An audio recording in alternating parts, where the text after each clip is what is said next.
Hey guys, how is everybody doing? Godzilla X Kong: The New Empire is now in theaters, and with it now releasing in theaters and with the weekend now coming to a close, I will be giving you my own personal ranking of all five MonsterVerse movies, ranked from worst to best. Now, when I do a ranking series, and if there's a TV show that's connected to the universe or the franchise, I usually include it as well to have fun.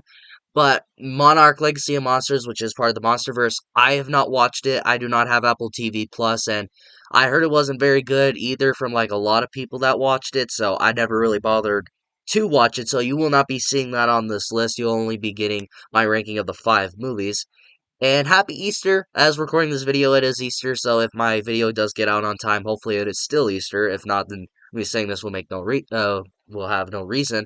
But yeah, this is my own personal ranking. This is not a definitive list. This is not the correct list. This is just my opinion on these movies. These are I go by rewatch value, so one at the bottom, one on the top is how much I would rather rewatch that. So instead of yelling at me that my list is wrong, how about you leave me your list down in the comments below and we will talk about it. With that all out of the way, here's my ranking of all five MonsterVerse movies ranked from worst to best.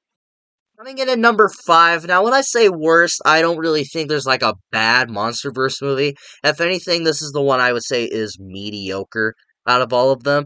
But coming in at number 5 is going to be Godzilla, King of the Monsters. And it seems like I'm on an island with this one. A lot of people seem to like this one because I've seen a lot of rankings of this franchise and I've seen a lot of thoughts on this movie and a lot of people really dig it. I've seen people say that it's their number 1 MonsterVerse movie. I've seen it in their top 2 for Christ's sake. I don't really understand that, but however, I do think there's still things here to like. Mainly, Godzilla actually shown to be the king of the monsters. It really shows off the title because when Godzilla does show up when he fights the monsters, this shows he really is the king of the monsters. And at the final end, when like the radiation stuff, and he does like that big explosion thing to get rid of the dragon at the end of the movie, that just shows you there. I also loved seeing a lot of different monsters. Like you got the three-headed dragon, you got Mothra, and then you got like this cool fire dragon dude that comes out of a fucking volcano, which I thought was a really cool scene in this movie. All of that stuff when it comes to like the monsters and showing you the king of the monsters, it's very entertaining. However, and this is an issue for like every MonsterVerse movie, the characters though in this version, I do not care for them whatsoever. To where they do develop them, which I'm glad they do, but it's just like, why? And then, like, none of these characters I really care for. None of these characters I never really care if they lived or died. But in, like, the other MonsterVerse movies, I would care a little bit. But I feel they just focus too much on that, and they just focus too much on these characters, and this movie really too much focuses too much on these characters bringing these monsters back and giving us a dumb fucking reason to bring back these monsters for like bullshit government bullshit kinda. Like that stuff is like you're giving the characters that it's stupid and there's this whole family drama shit that's going on that I don't care. I want to see Godzilla fuck some people up. But we do get that, but just the other stuff that we get with the characters really harms this movie for me. And the villain of this movie, the human villain, he is the most generic fucking villain I have ever seen in a movie, and especially in this MonsterVerse franchise. It's like, can you make a better villain that's more entertaining? And there's also post credit scene that has gone nowhere yet. This movie, the post-credit scene kind of sets up a sequel to this movie because there's like a severed head of the dragon of this movie, and the villain buys it apparently, but that post-credit scene has gone fucking nowhere now, and I don't know if they will ever go anywhere. But however, Godzilla King of the Monsters, it's still entertaining. It's still a fun time when it comes to its monsters, when it's actually showing the monster action, but the other stuff outside of it, it's just not very entertaining. I want to keep in mind there's a huge gap between 5 and 4 on this list. So coming in at number 4 is going to be the new kid on the block, Godzilla X Kong: The New Empire. Now, again, huge gap between 5 and 4. This one is actually good. From here on out, I would recommend all of these. I would probably say go out and buy like all of these movies except for except for number 5. Anyways, Godzilla X Kong. This was a goddamn fun time. Now, I will admit fully, I will admit this. This movie is dumb. This movie is very dumb. But however, that is why I like it. It's because how dumb it is. This movie just has fun with the idea of Godzilla and Kong teaming up together to fight Scar King and fight this dragon that breathes cold ice. Sign me all up. And they definitely deliver on that. The fight scenes with those guys, Scar King, I admitted it in my most anticipated list when I had this movie in my honorable mentions that I don't know how to feel about Scar King at the time because they didn't really advertise him right. They didn't really show him off that he was a really threatening villain. But I was completely proved wrong with this movie because this guy, this guy's a fucking beast. And like, not because he's a monkey, because he will fuck you up. Like, I will contend that this is the only villain in the MonsterVerse that actually has a personality that actually is not just big scary guy. He actually has a personality. He's like Kong. He has a personality. Like he literally laughs in his face in this movie as he's fucking nothing. And I also like this whole spine rope that he has. Awesome. He's a goddamn amazing villain. I think he's a great villain in this movie. He was great. I thought it was definitely proven wrong. But this movie does have a huge issue with me that Godzilla vs. Kong has an issue with. We barely see Godzilla in this fucking movie. He only shows up to get like radiation to prepare for something, which I thought was a really cool stuff that he was in though, I will admit that. But he's like gone throughout the entire movie. The only times we see him when he's collecting radiation, about 5 minutes in the beginning of the movie, and then he shows up for the big fight, and then Kong and Godzilla have their rematch, and then they go to the big fight. That is all he has for screen time. And I will say completely, you could cut him completely out of this movie and there would be like no difference because this movie feels like a King Kong film. This movie feels more like a sequel to Kong Skull Island than it does to Godzilla vs. Kong because Godzilla is barely in this movie. And I did like the little monkey, the cute little baby monkey. He was cute. I want to see more of him. If there we do get a third movie, which this is the highest opening for a movie like all year, which we're going to get a sequel, that's for sure. I want to see more of him. I want to see Godzilla and Kong come back. And yeah, this movie was a lot of fun. I really enjoyed it. But however, I wish there was just more Godzilla. Coming in at number three, just slightly by a razor thin above Godzilla X Kong the New Empire, is the one that started it all, Godzilla 2014. Now, you might be asking yourself, why is this at number three? Why is this above Godzilla X Kong? Godzilla doesn't show up till an hour in, he's barely in the movie.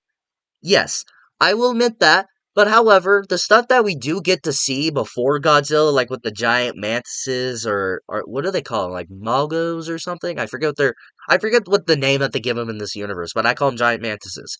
Like that stuff going on there. I honestly think that this movie has the most likable characters out of all the MonsterVerse series. I would say, besides from Godzilla minus one, this has the best characters in a Godzilla movie because I was really entertained by that, although I was a little upset that Bryan Cranston got taken out 20 minutes in because he was the best character and probably the best part about this movie.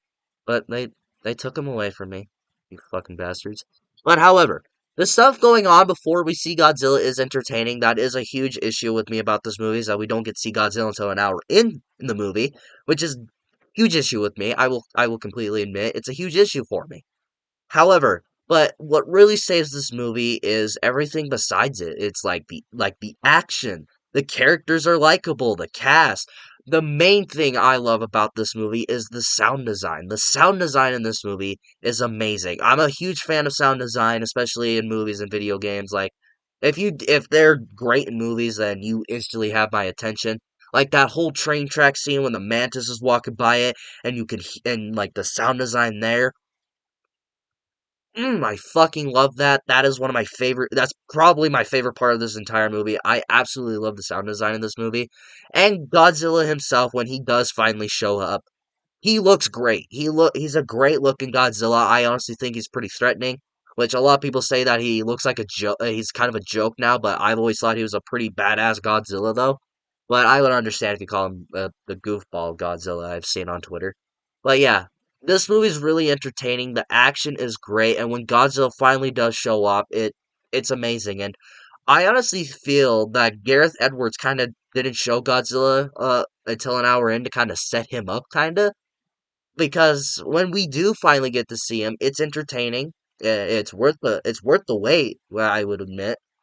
However, watching this movie, wanting a Godzilla movie, that is the film I'm expecting to get. Expecting to see Godzilla fucking knock buildings down, kill other monsters. That is the movie I was looking forward to. But I had to wait. I had to watch the prologue before I actually got to see that part, which is disappointing. Coming in at number two, which was my number one for the longest time, but on upon this rewatch, it actually went down one spot, and that is Kong Skull Island. Now, I feel this movie was at my number one for a while, namely because of nostalgia. Because when this movie was coming out, it was like I was over the roof excited for this movie when it was coming out. I saw advertisements for it. I bought every single toy there was for it at Walmart back when they were selling those. I don't know what I did with those, but I wish I had them still. But yeah, I was so excited for this movie when it was first coming out, and I watched it. I fucking loved it. But now rewatching it over the years, it's still good. But however, it just dropped one spot for me because it's mainly the underdeveloped characters. Now, besides their roles in this movie, like Brie Larson's the photographer, Tom Hiddleston is the British tracker, former military person, I believe, and Sam Jackson is a former soldier that fought in Vietnam. Vietnam!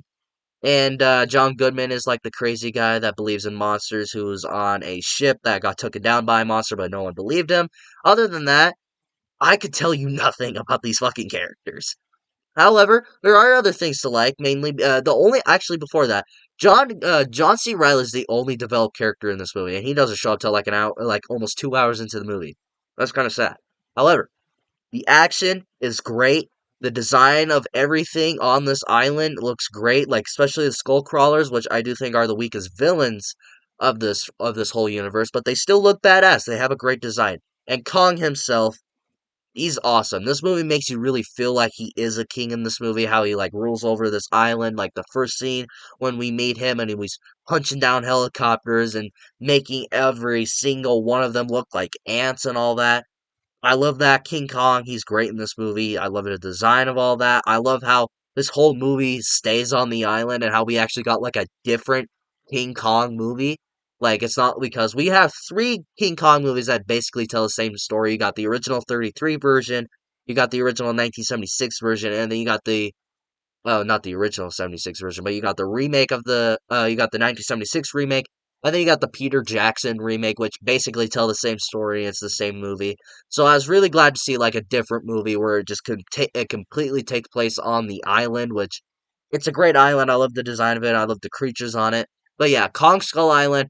It's a great movie. It has great action. Has a badass Kong. But only keeping it from being my number one is just the underdeveloped characters. And also the soundtrack was badass. Coming in at number one that slipped right up there after a few years is Godzilla vs. Kong. Now, when this movie was first coming out, I was so excited for this movie because when I saw advertisements for it, I finally heard that this movie was finally coming out. I was over the roof for it, and it paid off. Now, let's be honest. When we're going into this movie, watching Godzilla vs. Kong, we're not looking for deep human characters. We're not looking for character development. We're not looking for any of these characters to be likable. We are here for the monsters. We're here to see a ape and a lizard punch each other to see who's the better alpha, which basically is going on in this movie. And this movie, definitely delivers on it. The only character I would complain about is the Apex Cybernetics CEO Walter. He's there, I guess. And again, I talked about this when I was talking about Godzilla X Kong.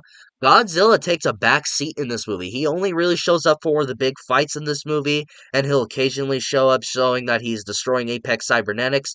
I did like his storyline going on where Millie Bobby Brown's character tries to figure out why he decided to do all this or why he's not working with them and now he's going against them. I like seeing that. I'm glad that they developed Kong more in this movie since Godzilla does take a backseat. They get to develop Kong more in this film to where he's more human, especially teaching him sign language. That just makes him more human itself. I love Kong in this movie. It's kind of the sequel to Skull Island we never really got, and Kong is badass in this movie, and the fights themselves are great, and I love the introduction of Hollow Earth, which I really loved about Godzilla X Kong, how the whole movie just took place there, which I thought was great. I forgot to talk about that when I was talking about Godzilla X Kong. But yeah, Godzilla versus Kong. This movie definitely delivered on the Godzilla versus Kong that we wanted, and especially coming into this movie knowing that's what I wanted, this movie definitely delivers on that. Thank you all so much for watching my personal ranking of all 5 MonsterVerse movies. Leave me your ranking down in the comments below, and we will talk about it. Let me know your favorite and your least favorite MonsterVerse movies if you wish. And thank you all so much for watching. Happy Easter. Hopefully this will be out by Easter, and this will be weird if you're watching this after Easter. So yeah. But thank you all so much for watching. If you liked my ranking, like it. If you loved it, subscribe with the bell notification so you will get notified for all of my latest videos. And of course, until my next video, I'll see you all next time.